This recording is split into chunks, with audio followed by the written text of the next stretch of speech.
What's going on, guys? It's your boy Ty, and today in this video we're going to talk about my most anticipated films of fall/winter 2023. So just anything that's the rest of the year from here on out, I'm going to talk about them. This isn't in any particular order, and also, I mean, there's obviously a ton of movies that are coming out, but I'm just going to be picking and choosing a couple that I just found the most interesting to talk about, at least, and that I'm just really excited to see. Just generally talking about this final stretch of 2023 that we have here that we're just going right into, I do feel like it is a little bit weaker in comparison to other years, whether that's because of the writer's strike, delays, all that. And on top of that, I just feel like genuinely the catalog isn't that strong. There aren't too many blockbusters, but I feel like there's more Oscar-worthy films, if that makes sense, almost like indie/independent movies. But I think that's actually a nice change of pace, so let's just get right into talking about a couple of them. Alright, so the first film that we're going to talk about here is going to be The Creator. This was pretty much the only movie I was excited to see all of September. I believe it comes out September 29th, give or take, but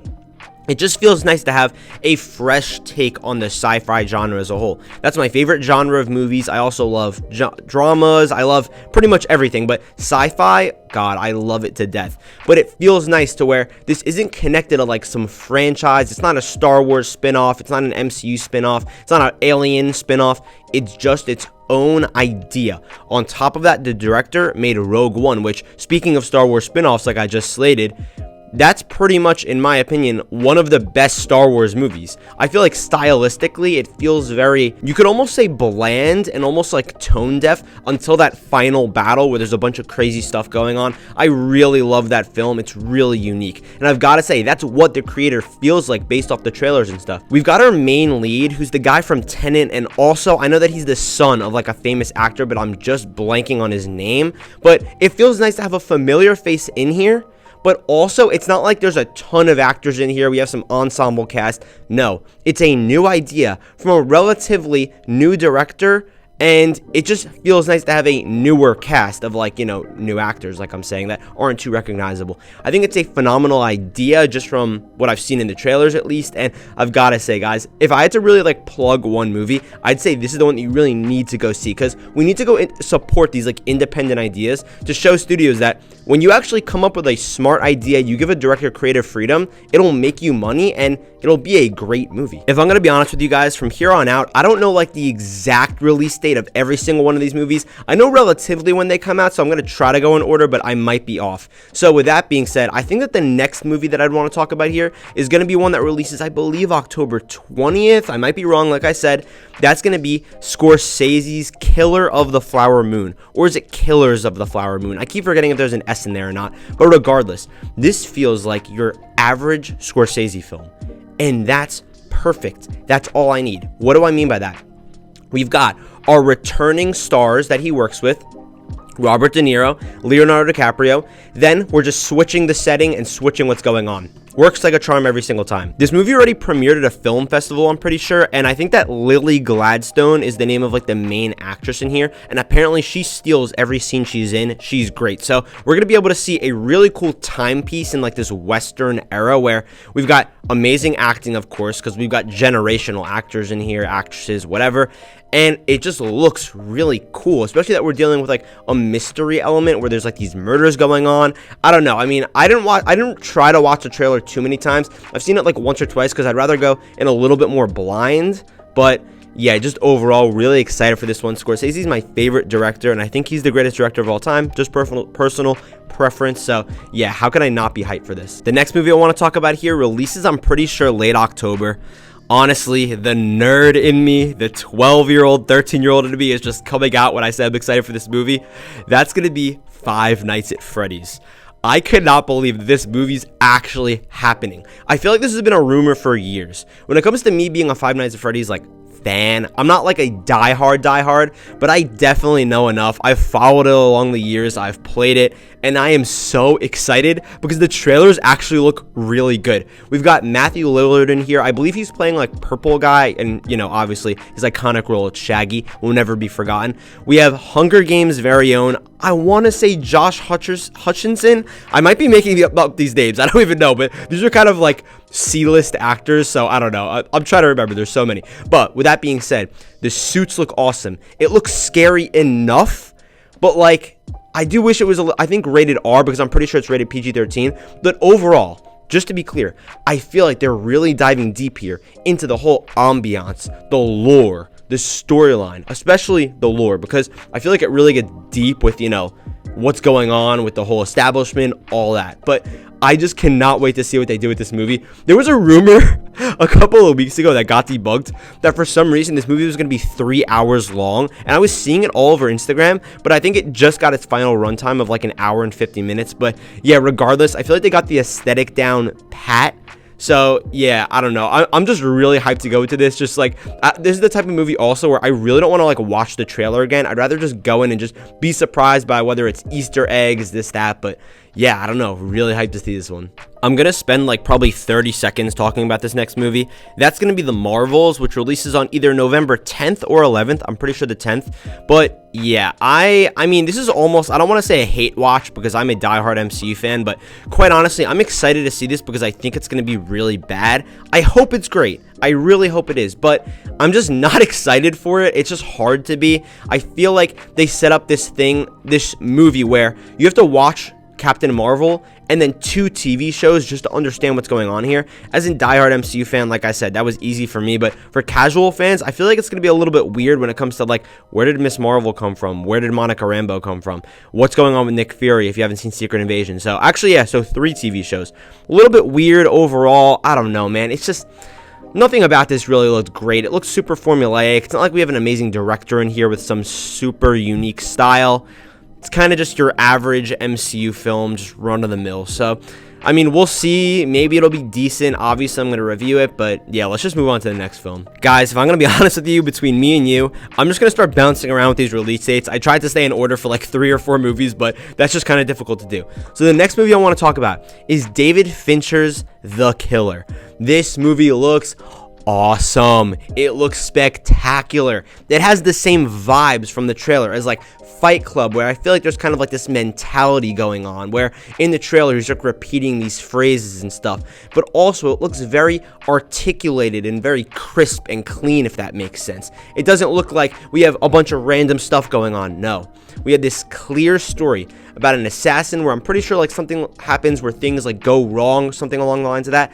It makes me feel good as well that Michael Fassbender, an actor where he's been on a bit of like a hiatus, is kind of really getting a spotlight here from a film that's backed by a star director. I feel like he's kind of bounced around between like, the X-Men movies, and yeah, he's had some great performances in other films, but like in Inglourious Basterds, that performance was amazing, but it was kind of like as a side character. Now he's just getting that elevated main role. He gets to show off what he can do here, and I really believe this is going to be an amazing story, just based off the premise, just based off the way that the trailers look. And yeah, I'm really excited. You guys should definitely check this one out. Coming out in early December is a film that I literally found out was a thing like maybe 2 weeks ago when the trailers dropped. That's going to be Godzilla Minus One. I know this is an Asian film. I want to say it's Japanese because, I mean, Godzilla, the whole storyline takes place in Japan. But yeah, it's not in English, like the dialogue.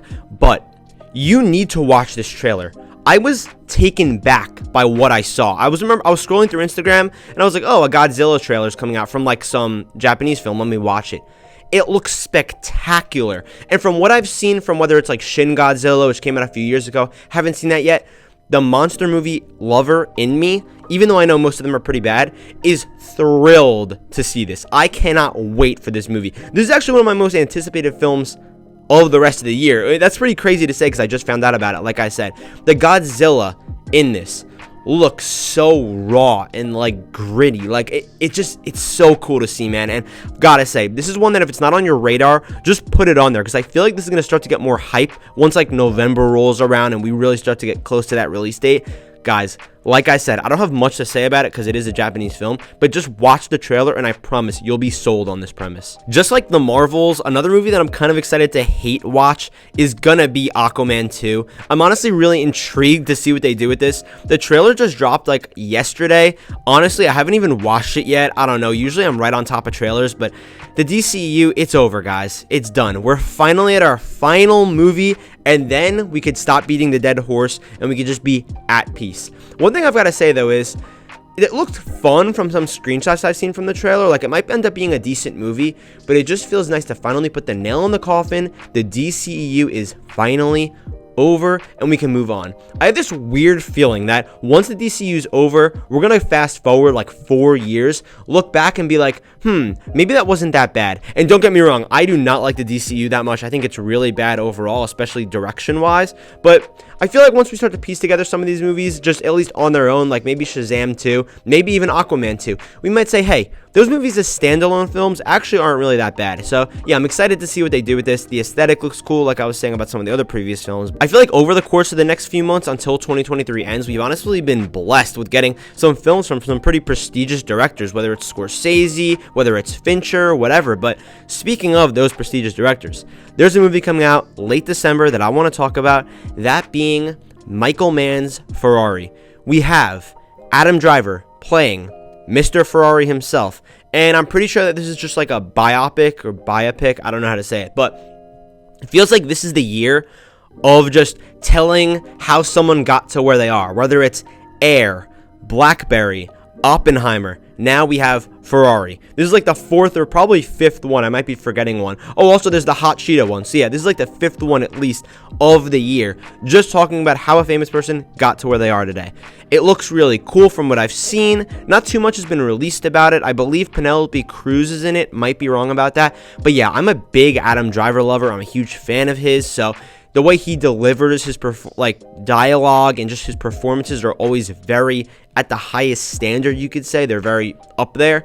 Gotta say, really hyped for this. I'm not the biggest car guy, but it still seems really cool. Car movies are always pretty awesome. So yeah, overall, pretty hyped for this. For the most part, I'm pretty much done talking about the movies I'm really excited for, but I'm just gonna rapid fire some that I'm like interested in just generally. First of all, you've got to talk about Poor Things, which is the Emma Stone film that's coming out pretty soon. It got a ton of praise at the film festival it just premiered at.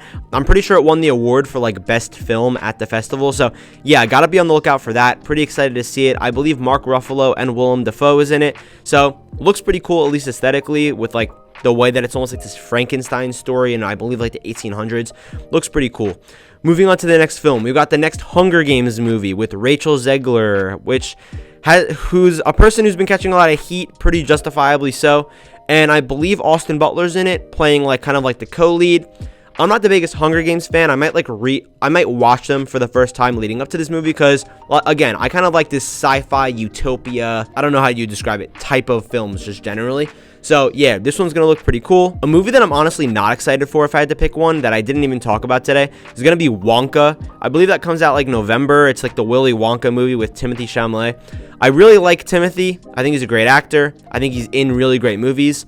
Nothing about this trailer showed that I'm the target audience. Don't get me wrong. I will watch any movie, anytime, any day of the year. But am I gonna watch this movie? Yes, I'm gonna. But I'm just not excited for it. I don't have much to say about it. I just don't like the way it looked. It looked kind of goofy, but not even really in like a campy way, kind of just like a corny way. And it's just not really like my thing. I don't know. I guess a lot of 14-year-old girls are really going to be excited to see this movie, but not really for me. I like how I said that as if Barbie wasn't like one of my most anticipated films of the year just because of Ryan Gosling. And guys, that's going to do it for the fall/winter 2023 slate, finishing out the year. But most importantly, I want to hear your thoughts in the comments down below. I almost don't even care about what I said today. I just love hearing your thoughts. So comment down below. What movies did I miss? I probably forgot like some huge movie, but maybe while I'm editing this, I'll be like, damn, I forgot that. But whatever. Comment down below what you're excited for, what you're not excited for, any thoughts on any of these films the rest of the year. So with that being said, thank you guys for watching. I love you guys, and I will see you in the next video.